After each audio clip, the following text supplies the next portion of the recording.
The late afternoon sun cast long, wavering shadows on cracked pavement and graffiti-laden walls in a rough urban neighborhood. In a narrow alleyway, a ragtag group of gang members, sneering, brash, and hungry for trouble, lounged around a battered, old car. Their laughter was harsh, echoing off the concrete as they bantered about the day's misdeeds. Out of the haze of summer heat, an unassuming figure slowly shuffled down the block. He was an old man, dressed in a faded navy blue jacket, with a neatly pressed cap, his gait steady despite the cane tapping rhythmically on the sidewalk. To the gang, his age and quiet demeanor made him an easy target for ridicule. "Hey, look at this geezer," sneered Rico, the gang's self-appointed leader, his voice loud enough for his crew to hear. "What's an old man like you doing? In our turf?"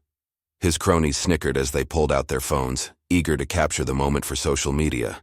"What would you do in this situation?" Rico taunted, his mocking tone daring anyone watching to intervene. "Comment where you're watching from and subscribe for more." His laughter rang out, a cruel symphony against the backdrop of a fading day. The old man paused, his tired eyes briefly meeting Rico's with a glimmer of something unreadable. Before the gang could close in with more insults, he spoke in a calm, measured voice that cut through the mocking din. "I've walked paths far darker than yours," he said quietly, words heavy with experience. The gang exchanged confused looks. Never had they heard a quivering, feeble voice hold such quiet authority. As the jeers escalated, one of the younger members lunged forward to snatch the brim of the old man's cap. In that split second, time seemed to slow. The old man's hand, gnarled but steady, shot out to grab the attacker's wrist. The contact was brief, but it sent a jolt through the onlookers. For a heartbeat, silence reigned. Then, unexpectedly, the old man released his grip and straightened his back, his eyes burning with a quiet intensity that made the gang members falter. Before anyone could process this strange change, a sudden disturbance rippled through the air. From the far end of the alley, where the neon glow of a streetlight battled the deepening dusk, a shadow detached itself from the darkness. It moved, with deliberate slowness, each step echoing with hidden purpose. The figure's presence was both eerie and magnetic. The gang members' mocking laughter faltered as all eyes turned to this mysterious newcomer.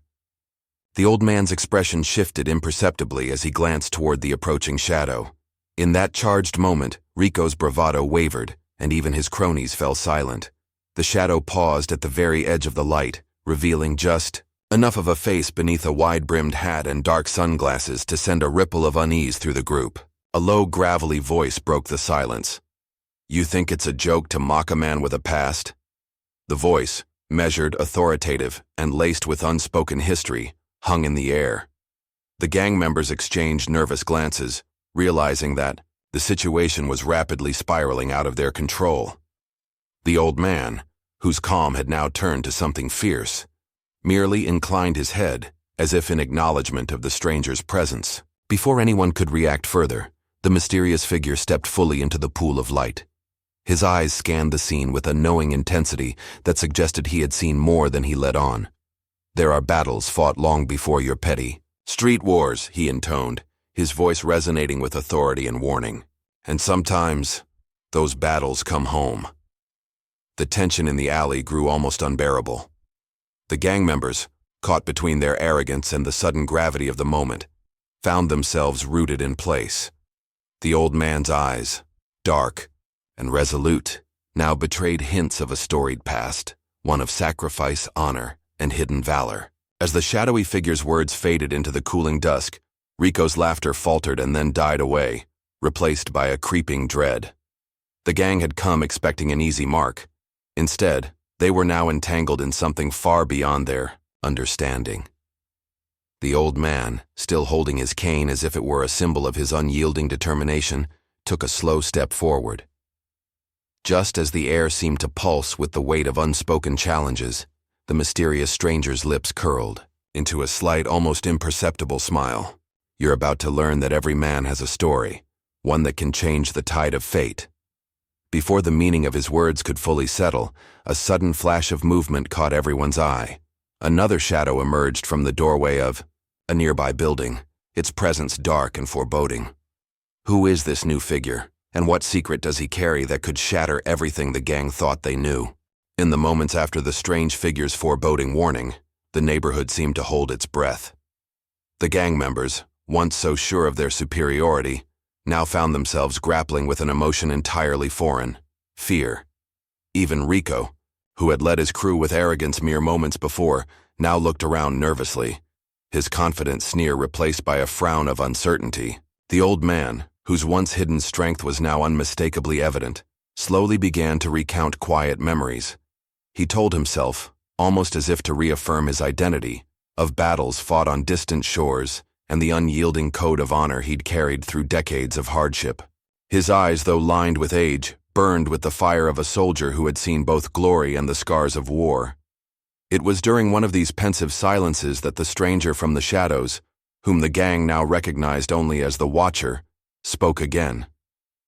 "There is a reason you find humor in weakness," he said softly, addressing the gang members as much as he did the old man. "But what you do not understand is that sometimes what appears feeble holds within it the strength of an entire army." His words resonated, stirring something deep within the onlookers. As the conversation grew tense, the camera of fate zoomed in on the old man's weathered face, a face that concealed more than a lifetime of hardship. He had been known as Colonel Jonathan Hawk Harris in another era, a man celebrated for his leadership in some of the fiercest battles of his time. That name, long since buried beneath layers of humility, was whispered among the few who recognized the look of a true warrior. Yet, until this day, no one had suspected that the gentle old man was, in fact, a retired Marine general whose quiet resolve had been forged in the crucible of war. Meanwhile, the gang's mocking laughter began to dissipate into anxious murmurs. A few of the younger members started to back away, their eyes wide as they absorbed the gravity of the situation.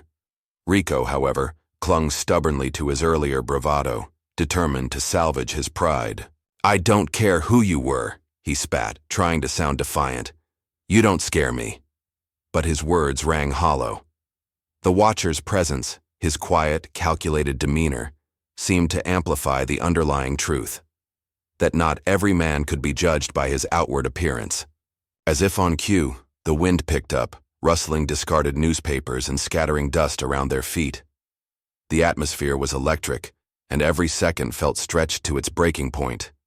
Just when it seemed that the situation might settle into an uneasy stalemate, an unexpected twist shattered the fragile calm. From behind a stack of abandoned crates, a low rumble echoed, a sound that grew louder with every passing second. Out of the gloom, a group of figures emerged, their faces obscured by hooded jackets and shadowed expressions. They moved with silent precision, clearly not ordinary passers-by. These were no random troublemakers. They were organized, and their arrival was no coincidence. A collective shiver ran down the spine of everyone present.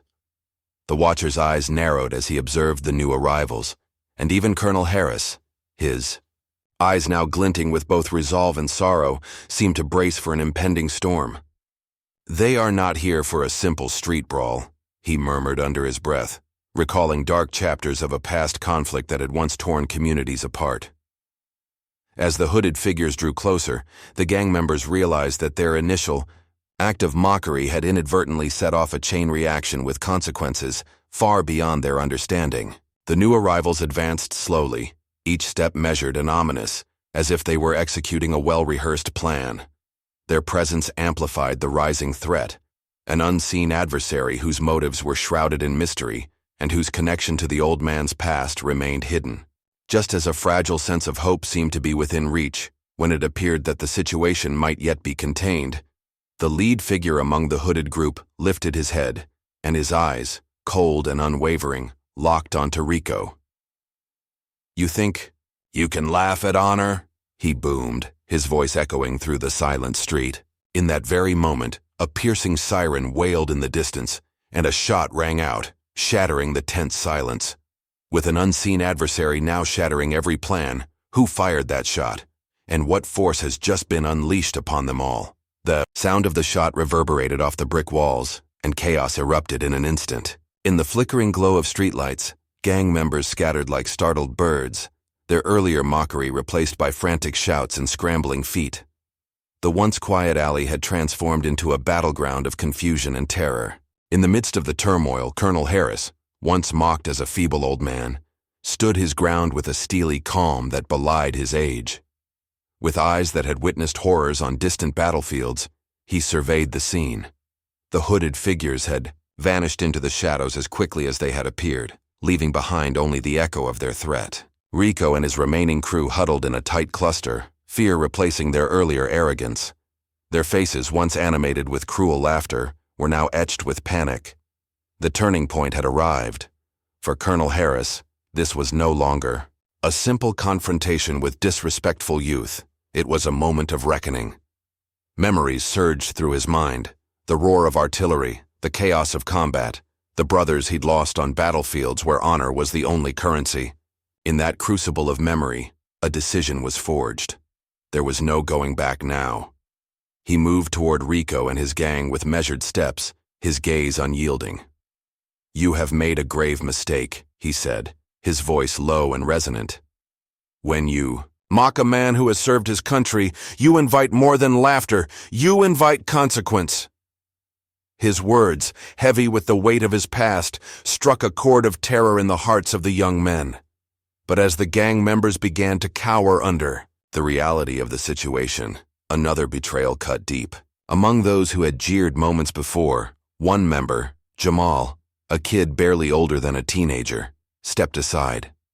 His eyes, filled with remorse and conflict, betrayed an inner turmoil that none had expected. I never meant for this to go so far," he whispered, voice trembling with guilt. His confession, delivered under the watchful gaze of Colonel Harris, sent ripples through the disorganized group. For a brief moment, it seemed that perhaps some of them might come to their senses and turn away from a path of needless cruelty. But just when it appeared that hope was rekindling, a chance for redemption, the sound of a hard knock on a nearby door halted every movement. In the midst of the chaotic fallout, a familiar face emerged from behind a battered doorframe. Malik, a trusted friend of the gang and a man known for his street smarts, had returned unexpectedly. "All of you, listen up," Malik shouted, his voice a mix of urgency and betrayal. "We can still get out of this mess if we work together." For a fleeting moment, his words offered a promise of escape and unity. But as Malik stepped closer, his eyes met those of Rico, and in that instant, Rico's expression hardened. "We're done here," he spat. "We follow our own orders, no turning tail because one of us lost his nerve." The group splintered.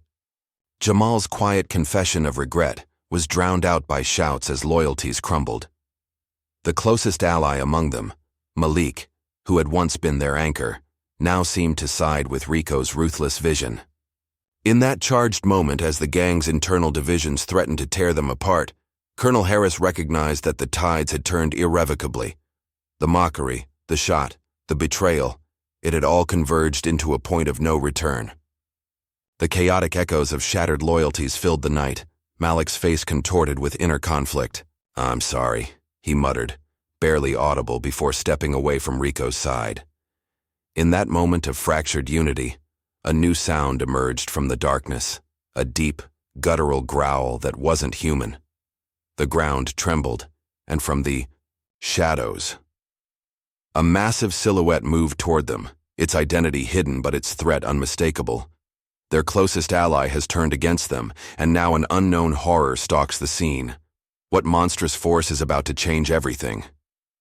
In the dark of night, with alliances shattered and fear gripping the hearts of a wayward gang, Colonel Harris transformed his grief into a resolute determination for retribution. The old man the gang had once mocked was no longer an easy target. He was a retired Marine general, a man whose spirit had been hardened in the fires of conflict. Now, with the echoes of betrayal and a new ominous threat looming, he was ready to take charge. Under the cover of a turbulent sky, Harris gathered himself. "No more waiting," he declared in a low, resolute tone that cut through the night. "Tonight we settle scores." His voice, steady as a metronome, resonated with a promise of calculated vengeance. The shadows around him seemed to shift in response, as if the darkness itself was aligning with his cause. The massive, unidentifiable Silhouette that had emerged from the darkness was quickly revealed to be not a creature of myth, but a heavily armed enforcer, dispatched by a rival faction that had long harbored grudges against the Marine general. This enforcer, a silent, relentless force, was determined to finish what had been started years ago. The gang's internal strife paled in comparison to the looming menace that now stalked the scene. Colonel Harris, though advanced in years, moved with the precision of a man who had once led platoons into the heart of danger. Drawing on decades of military training, he circled the area, his eyes scanning for vulnerabilities in the enemy's position. Meanwhile, the remaining gang members, disoriented and reeling from Malik's unexpected betrayal, attempted a haphazard retreat. But the enforcer's presence ensured that there was no easy escape. In a daring display of tactical brilliance, Harris initiated his counterattack. With the calm of a seasoned commander, he signaled to a pair of local youths, kids he had once mentored, who now recognized the honor in his eyes, to flank the enemy. The youths moved silently, their steps practiced and deliberate, as if they had trained for this very moment on distant, forgotten battlefields. The enforcer, caught off guard by the precision of the counter-move, faltered for the briefest moment, a moment that Colonel Harris exploited ruthlessly. A flurry of movements followed, a swift disarm, a calculated strike, and the enforcer's heavy weapon clattered to the ground. For a heartbeat, it seemed that justice had been served. The gang members, now cowering in the shadows, watched in stunned silence as the once mocked old man turned into a relentless force of retribution. Yet the victory was short-lived. As Harris surveyed the subdued enforcer, his sharp eyes caught a glimpse of movement behind him, a movement that should not have been there. Slowly, almost imperceptibly, a scrap of paper fluttered from the pocket of one of the subdued gang members. Harris's trained hand reached out and retrieved it, only to find a folded note scrawled with chilling words. "The enemy is not finished. The true mastermind watches from the shadows." The revelation struck him like a cold blast of wind. All along, the night's chaos had been orchestrated by a hidden puppeteer, whose reach extended far beyond a single street confrontation. This note, so casually discarded, carried the weight of a conspiracy that threatened to undo everything Harris had fought for in his life. Before Harris could process this damning message, a tremor shook the pavement, a vibration that grew steadily into a deep, resonating rumble. Out of the darkness, a figure emerged, cloaked in an aura of authority and menace. The figure's eyes gleamed with a mixture of respect and malice as he took a deliberate step forward, holding a battered duffel bag that hinted at secrets from another era. "This discovery," he declared in a voice that trembled with both promise and threat, "could be your salvation or your undoing. With one final revelation that could tip the scales of power, will Colonel Harris find the strength to expose the mastermind, or is his legacy about to be shattered forever?" As dawn broke, the first light revealed a scene of desolation and determination. The battle for honor had culminated on a rain-slicked street where the echoes of the previous night's chaos still lingered. Colonel Jonathan Hawk Harris, once derided as a feeble old man, now stood tall and resolute at the center of the confrontation, a man whose lifetime of sacrifice was about to be vindicated in a final explosive showdown. The mastermind, hidden until now behind layers of deceit and manipulation, had finally made his presence known. In a derelict warehouse that had become the nerve center for the rival faction's operations, Harris led a small band of loyal allies, including the courageous youths who had once trained under his guidance, to confront the enemy head-on. Every step they took was laden with the weight of history and the promise of retribution. Inside the warehouse, dim light flickered over piles of discarded equipment and old military relics. The mastermind, a man known only as Sable, waited in silence, his cold eyes tracking every movement with unnerving precision. Sable had once been an officer in the same elite unit as Harris, a brother in arms whose ambition had warped into bitter rivalry. Now, decades later, their paths had crossed once more under circumstances neither could have foreseen. A tense silence prevailed as Harris and Sable's eyes locked across a room cluttered with the detritus of forgotten battles. "It seems," Harris began, his voice a mixture of sorrow and steely resolve, "that even in our twilight, the ghosts of our past continue to haunt us. Sable's lips curled into a dismissive sneer. You never learned, old man. Power isn't given, it's taken. The ensuing confrontation was as much a battle of wills as it was of physical might. Harris's allies launched a coordinated assault against Sable's guards, each move echoing the precision of military drills practiced in distant battlefields. Explosions of flashlights, the clash of metal, and shouts of defiance filled the air as the two forces clashed in a high-stakes ballet of strategy and raw determination. At the climax of the melee, Harris found himself face-to-face with Sable in a narrow corridor between stacks of rusted machinery. With every strike and parry, the two former comrades exchanged not only blows, but the weight of their diverging philosophies. I fought for honor, Harris declared, his voice unwavering despite the fatigue etched on his face, while you only sought to dominate by any means necessary. In response, Sable's eyes burned with unrepentant ambition. Honor is a relic, old man. In this world, only the ruthless survive. As the duel raged on, the battle outside the corridor reached a fever pitch. The gang members, once so full of scorn, now lay subdued or scattered, their earlier mockery erased by the harsh reality of their folly. The city itself seemed to hold its breath as justice and vengeance intertwined in a final act of reckoning. When at last Sable faltered, under the relentless assault of Harris's experience and conviction, the room fell into a stunned silence. Harris, panting and bloodied yet unbowed, seized the moment to address everyone gathered. Today, we reclaim our honor. Today, justice is not a privilege. It is a right earned through sacrifice and truth. His words resonated with the weight of a lifetime dedicated to defending what was right. In the aftermath, as authorities began rounding up the remnants of Sable's faction and the subdued gang members, Harris surveyed the scene with quiet satisfaction. Lives had been forever, altered, alliances broken and forged anew. The legacy of a retired Marine general, once the subject of cruel laughter, had been etched into the annals of his community, a testament to the enduring power of honor. Yet, even as the dust settled and the first tentative rays of sunrise bathed the scene in a hopeful glow, an unsettling final message emerged. A courier arrived at the rebuilt steps of the community center, a modest monument to the new order, and handed over a sealed envelope bearing a familiar insignia. With trembling hands, Harris broke the seal and read the single chilling line scrawled across the page.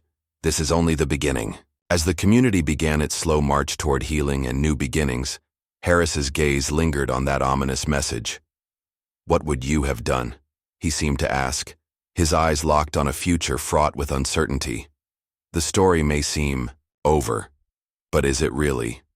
What happens next in the wake of this monumental reckoning? Let us know in the comments.